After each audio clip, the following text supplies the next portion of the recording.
Hey my dear students, good morning to everyone and welcome back again for our new lecture, that is lecture number 2 for class 5 subject English reader, means your essence book, chapter number 2 of your book term 3 essence. And today's topic is the fox wedding book exercise. Okay beta, first of all, I just want to tell you that in this book exercise no question answers are given, only exercise is given that will be easy for you to do, so we will do in less time only. Okay, so open your book, essence book, we will start book exercise. Let's start from here. Show what you know. Come on page number 14. Animals brought gifts for the fox and its bride. Match the animal with the gift. Matlab, in the fox wedding, animals brought some gifts. Okay, these are the name of animals and these are the gift they have brought. If they had brought in the wedding. So what we have to do? We have to match animal with their gifts. Okay, suppose polar bear. What polar bear has brought? Among there are some gifts. Please match them accordingly. So let's start.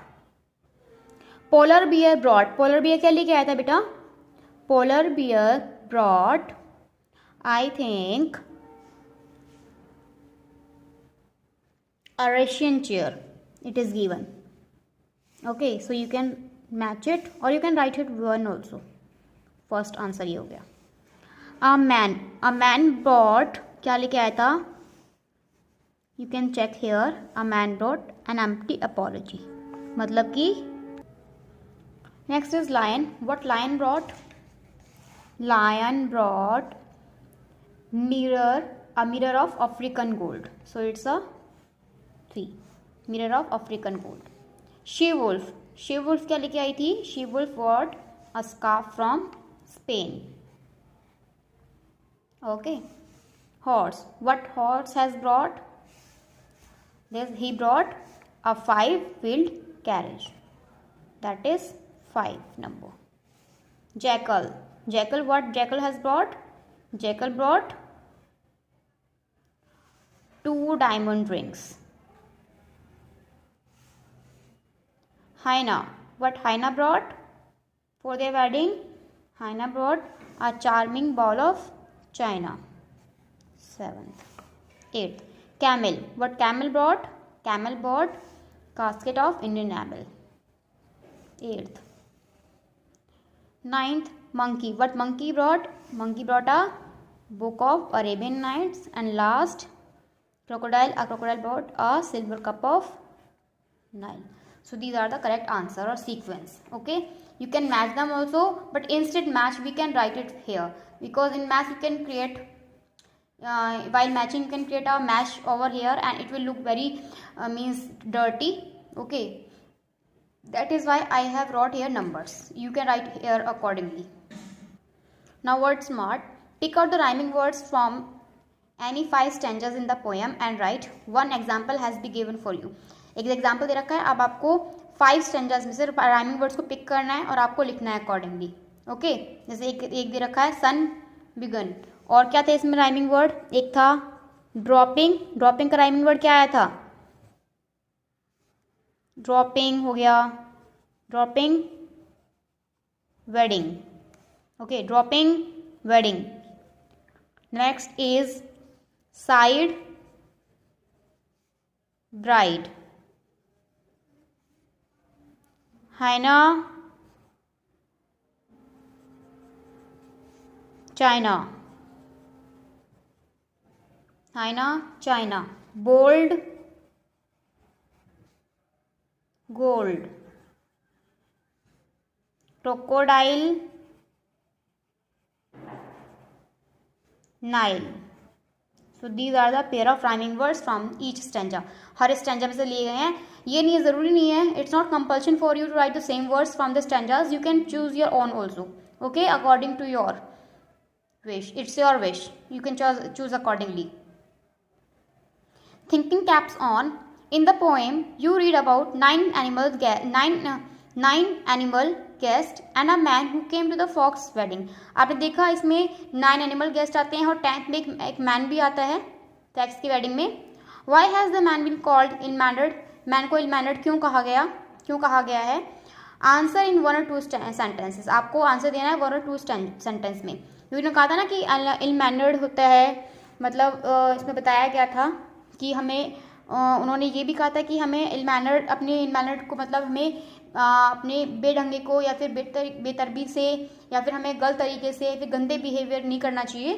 तो लेकिन man को भी ill mannered कहा गया है, ऐसा क्यों? Man को इल मैनर्ड क्यों कहा गया है?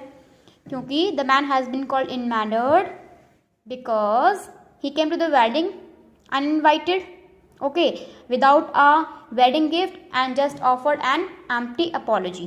क्योंकि वेडिंग में आया था वो, उसमें वो कुछ लेके भी नहीं आया था, अनइनवाइटेड था, और वो वेडिंग गिफ्ट भी नहीं लेके आया था, और उसने एम्प्टी अपॉलॉजी भी उनको ऑफर की।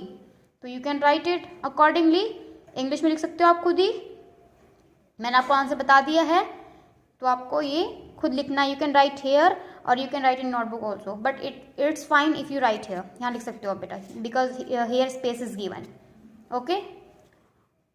तो इल मैनर्ड क्यों कहा गया है मैन को?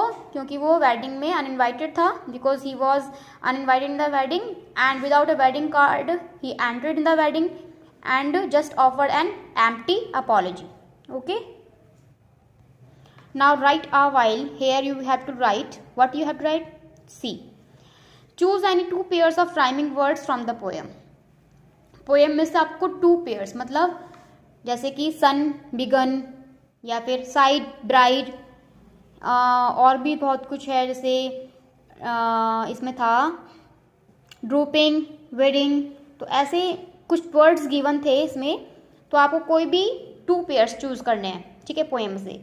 Now right a poem 4 to 8 lines of your own. अब आपको वो वर्ड्स को यूज करके आपको 4 to 8 लाइन की पोएम खुद ही बनानी है। You may right on any one of the following. अब आपको यहाँ पे कुछ टॉपिक्स गिवन है, इनमें से आपको किसी एक पर वो पोएम बनानी है। जैसे कि फर्स्ट है a day when it was raining while the sun was shining. एक दिन जब बरसात हो रही थी और सन शाइन कर रहा था। आगे अपनी पोएम खुद बनाओ, कंस्ट्रक्ट करो, क्या बन सकती है, ओके। या फिर you can take another topic when you saw 2 birds bathing in a pool of water. जो आपने देखे 2 birds को पानी में नहाते हुए, तो उस पर भी आपको एक पोएम बनानी है।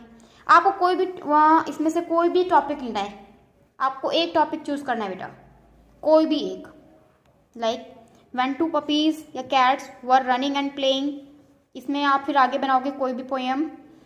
When a little child was flying a kite, इसमें बना सकते हो। अ डॉल्स वेडिंग, इसमें आप पोएम बना सकते हो। तो यहाँ पे आपको पोएम कंस्ट्रक्ट करनी है अपने आप, okay.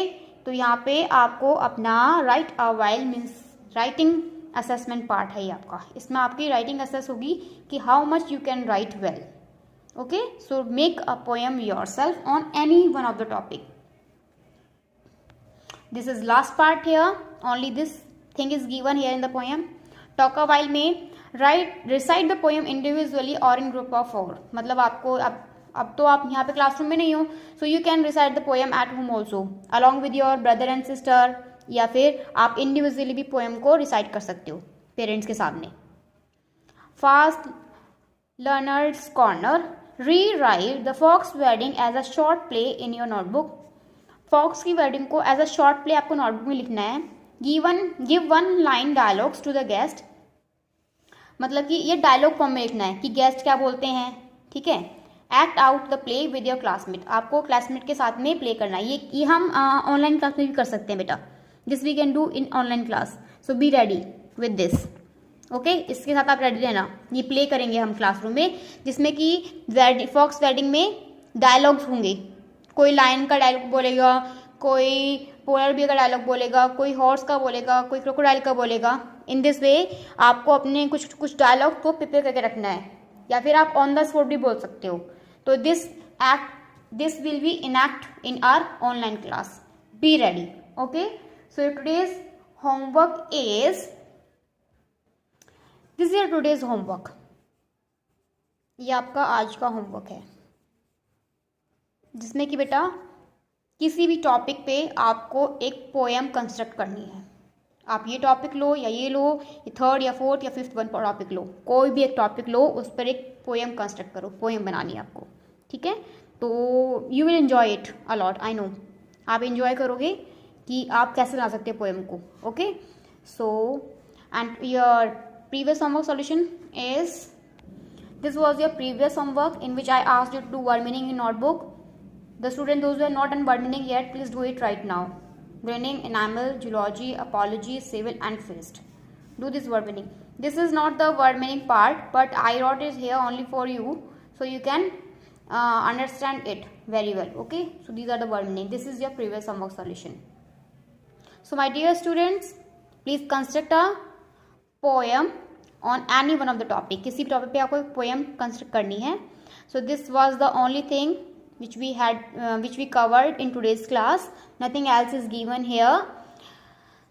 And now we will meet in online class. There you bring your queries and I will sort out there, and I'll put some questions. You will sort out there. Okay? This is a give and take work. So let's come in online class. There we will do some play also. Be ready. Bye bye. Thank you for watching the lecture.